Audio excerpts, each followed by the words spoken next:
প্রিয় দর্শক আসসালামু আলাইকুম। দর্শক আপনাদের প্রীতীয় শুভেচ্ছা জানিয়ে শুরু করছি নতুন একটি ভিডিও। তো দর্শক দেখতেই পাচ্ছেন আমাদের সামনে এক মেয়ে জীবনের গল্প তুলে ধরবো। তার নাম হচ্ছে নূপুর। নূপুরের বিয়ে শাদী হয়নি। নূপুরের বাবা মা আছে বৃদ্ধ। নূপুরে কাজকাম করে।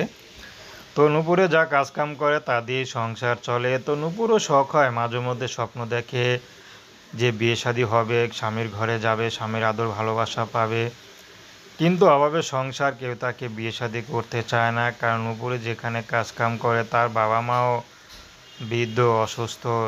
কে সেই ঘরের ছেলেরা বিয়ে করে না।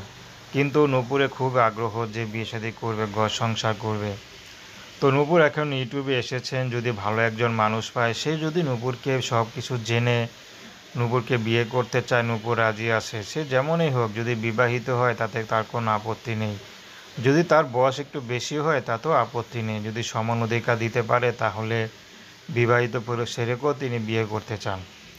তো দর্শক, নূপুরে খুব ইচ্ছা ছিল পড়াশোনা করতে, কিন্তু পড়াশোনা হয়নি। নূপুরে কোনো ভাইও নেই যে নূপুরকে পাশে দাঁড়াবে, ছায়া হয়ে দাঁড়াবে। তো নূপুর খুবই জীবনে কষ্ট। তো এই কষ্টের জীবনে একজন মানুষ চাচ্ছে যাকে পেয়ে সারা জীবন একসাথে সুখে শান্তিতে থাকতে পারবে। তো দর্শক, প্রেম ভালোবাসা সাহায্য সহযোগিতা বিয়ে শাদী করে একান্ত আপনাদের ব্যক্তিগত ব্যাপার। আসুন আমরা ৫ ওয়াক্ত নামাজ পড়ি, সর্বদা দেশের সেবা করি। আসসালামু আলাইকুম।